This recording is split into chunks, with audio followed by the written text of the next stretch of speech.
बोले शंकर भगवान की जय। वर्णाश्रम धर्म तथा नारी धर्म का वर्णन, शिव के भजन चिंतन एवं ज्ञान की महत्ता का प्रतिपादन। महादेव जी कहते हैं, देवेश्वरी, अब मैं अधिकारी, विद्वान एवं श्रेष्ठ ब्राह्मण भक्तों के लिए संक्षेप से वर्ण धर्म का वर्णन करता हूँ। तीनों काल स्नान, अग्निहोत्र, विधिवत शिवलिंग पूजन, दान, ईश्वर प्रेम, सदा और सर्वत्र दया, सत्य भाषण, संतोष, आस्तिकता, किसी भी जीव की हिंसा न करना, लज्जा, श्रद्धा, अध्ययन, योग, निरंतर अध्यापन, व्याख्यान, ब्रह्मचर्य, उपदेश, श्रवण, तपस्या, क्षमा, शौच, शिखा धारण, यज्ञोपवीत धारण, पगड़ी धारण करना, दुपट्टा लगाना, निषिद्ध वस्तुओं का सेवन न करना, रुद्राक्ष की माला पहनना, प्रत्येक पर्व में विशेषतः चतुर्दशी को शिव की पूजा करना, ब्रह्मकूचे का पान, प्रत्येक मास में ब्रह्मकूचे से विधि पूर्वक मुझे नहलाकर मेरा विशेष रूप से पूजन करना, संपूर्ण क्रियानन का त्याग, श्रद्धा दान का परित्याग, बासी अन्न तथा विशेषता यावक, कुल्थी या बोरो धान का त्याग, मद और मग की गंध का त्याग, शिव को निवेदित चंडेश्वर के भाग नैवेद्य का त्याग, ये सभी वर्णों के सामान्य धर्म है।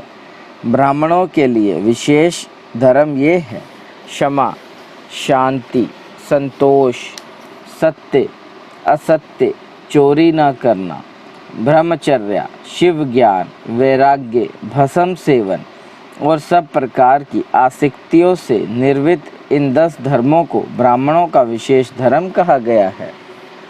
अब योगियों यतियों के लक्षण बताए जाते हैं। दिन में भिक्षान भोजन उनका विशेष धर्म है। यह वानप्रस्थ आश्रम वालों के लिए भी उनके समान ही अभिष्ट है। इन सबको और ब्रह्मचर्यों को भी रात में भोजन नहीं करना चाहिए। पढ़ाना, यज्ञ कराना और दान लेना इनका विधान मैंने विशेषता क्षत्रिय और वैश्य के लिए नहीं किया है।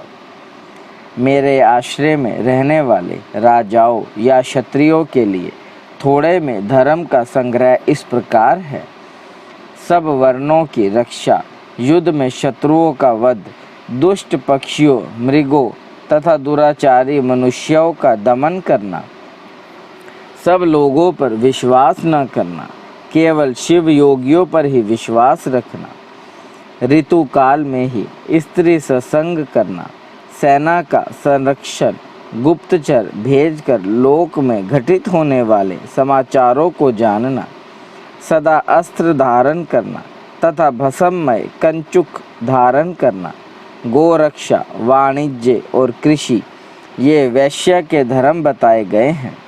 शूद्रेतर वर्णों ब्राह्मण, क्षत्रिय और वैश्यों की सेवा शूद्र का धर्म कहा गया है।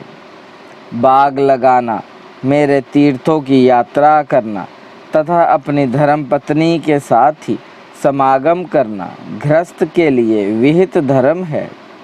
वनवासियों, यतियों और ब्रह्मचारियों के लिए ब्रह्मचर्य का पालन मुख्य धर्म है। स्त्रियों के लिए पति की सेवा ही सनातन धर्म है, दूसरा नहीं।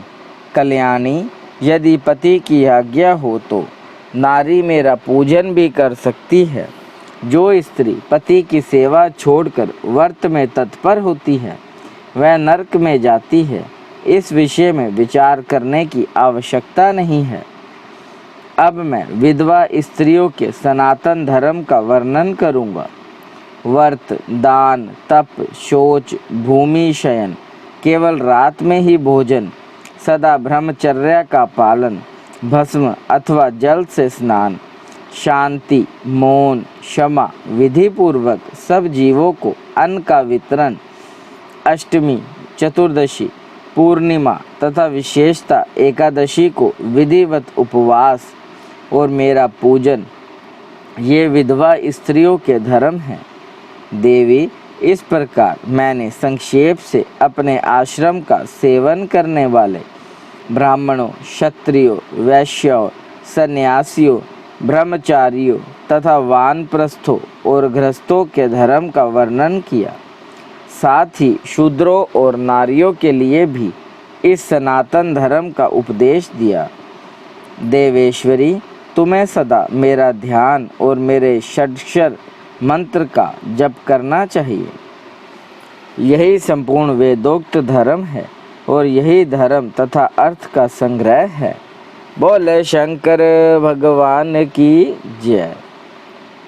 लोक में जो मनुष्य अपनी इच्छा से मेरे विग्रह की सेवा का व्रत धारण किए हुए है, पूर्व जन्म की सेवा के संस्कार से युक्त होने के कारण भावित रेख से संपन्न है, वे स्त्री आदि विषयों में अनुरक्त हो या विरक्त पापों से उसी प्रकार लिप्त नहीं होते जैसे जल से कमल का पत्ता मेरे प्रसाद से विशुद्ध हुए। वे उन विवेकी पुरुषों को मेरे स्वरूप का ज्ञान हो जाता है। फिर उनके लिए कर्तव्य का विधि निषेध नहीं रह जाता। समाधि तथा शरणागति भी आवश्यक नहीं रहती है। जैसे मेरे लिए कोई विधि निषेध नहीं है, वैसे ही उनके लिए भी नहीं है। परिपूर्ण होने के कारण जैसे मेरे लिए कुछ साध्य नहीं है, उसी प्रकार उन कृत्य ज्ञान योगियों के लिए भी कोई कर्तव्य नहीं रह जाता। वे मेरे भक्तों के हित के लिए मानव भाव का आश्रय लेकर भूतल पर स्थित है। उन्हें रुद्रलोक से परिभ्रष्ट रुद्र ही समझना चाहिए, इसमें संशय नहीं है। जैसे मेरी आज्ञा ब्रह्मा आदि देवताओं को कार्य में प्रवृत्त करने वाली है, उसी प्रकार उन शिव योगियों की आज्ञा भी अन्य मनुष्यों को कर्तव्य कर्म में लगाने वाली है।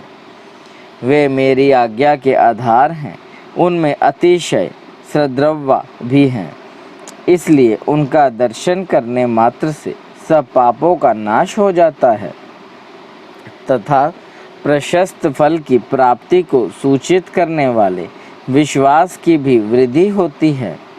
जिन पुरुषों का मुझ में अनुराग है, उन्हें उन बातों का भी ज्ञान हो जाता है जो पहले कभी उनके देखने, सुनने या अनुभव में नहीं आई होती हैं।